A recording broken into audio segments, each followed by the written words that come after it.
Hello, this is Annie, and this video is about entering your chart in the free report section of Cafe Astrology.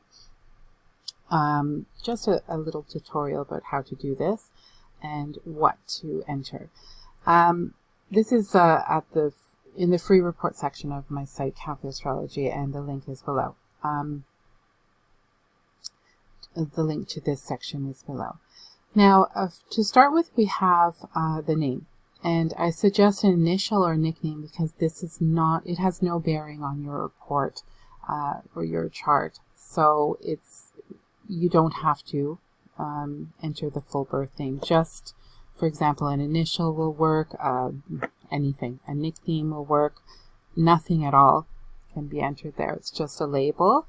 And when you have your charts listed that you've created listed, you will see the birth date anyway. So a name may not be important to enter at all. It's up to you. Similarly, there's the pronoun does not affect the astrological chart or results or the interpretations. It just is once again a label. In this case, you'll see because the subject is referred to in the third person. At many points in the report, it's you might say, for example, if you select he, you're going to see he is optimistic. If you select she, it will say she is optimistic. They are optimistic. It's this once again is a label, and it does not affect the astrological interpretations. There's no stereotypes about he, she, or they. It's just how the subject is referred to, and that's it. So it's up to you here to choose a pronoun. Enter the birth date. Of course, that's going to very much impact the astrological chart. So just make sure that's correct. Sometimes people forget to change one of the factors and then they wonder why their chart is wrong, but just make sure that's correct. October 10th, 1989 is an example. The next step is the time of birth. It's good to have a time of birth to create a chart, but you don't need to.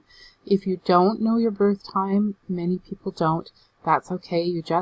But it is important to select here unknown time, because that instructs the software to not list the points that are ambiguous or that are time sensitive. So it's a very good idea if you're unsure about your birth time to select unknown time.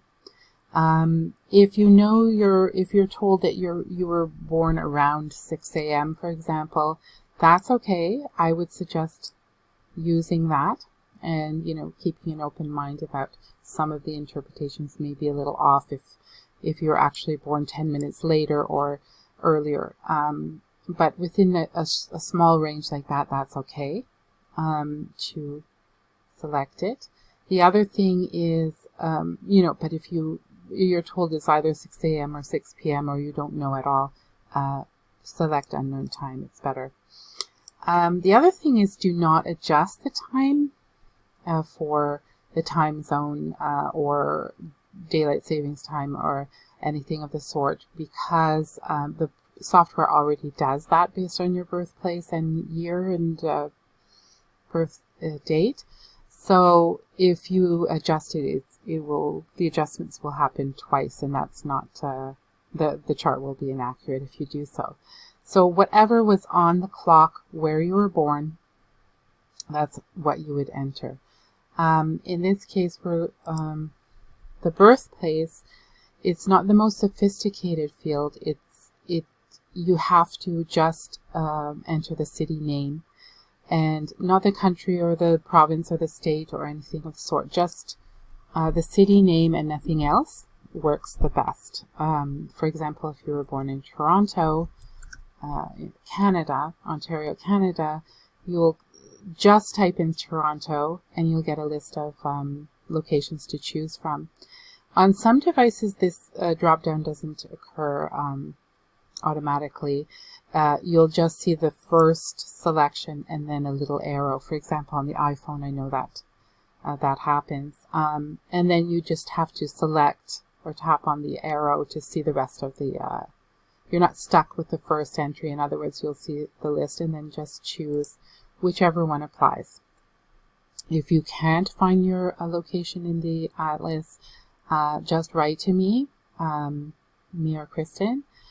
My email address for that purpose is at the bottom of this page at astro@cafeastrology.com. You can also write to reports@cafeastrology.com and you'll get Kristen for, and we can add missing cities, and we can also give you alternatives and adjustments, or talk a little bit about that. But generally speaking, there's a wide amount of, there's a lot of data in here. You're probably going to find your city. You may not find your tiny, like a very small town, but you'll probably find one very close to it. Close enough anyways. The other thing is, if we were to put in the country, for example, you're not going to find a list of cities from the country. You're going to see, like, for example, the country Canada, you're not going to find cities in Canada. You'll see cities named Canada, which are somewhere else in the world. So it's important to just type in the city name. And you can also do a partial name. If you're unsure of the spelling, that can help. And but anyways, we've done that. Let's choose Toronto, Ontario. This will populate with the information about the coordinates, etc. Make sure everything's correct. And then click Submit. You'll get the report here. Keep in mind that this is an introduction at the beginning, that you will have to scroll a little to get to your personal report. And if you don't understand the tables here, don't worry about it. That's just for reference for people who are interested in learning about it. But each of these things that are listed here, for example, Sun in Libra, you'll find that in the interpretation under. So you don't have to know what's here. It's only for people who are interested. As well, after the report, you'll see the chart wheel if you're interested in looking at that. It's at the bottom here, and that can also be enlarged. You also see a box of the data that was used for the chart, and you can enlarge the chart if you'd like. Now, the other thing, very quickly, is I have the tips for entry of birth data here. I also always have this alert, important, double check your data, just in case there is an issue with your time zone, an ambiguity or whatever, or, you know, a problem. Just write to us to check that this is correct. And other things like time zone not sure field, which rarely appears now. It used to appear, it doesn't anymore very often because we have so many cities in here. And that's about it for today. Thank you very much, and I hope this helps you understand how to create your free report at astro.cafeastrology.com. Thank you for watching. Bye-bye.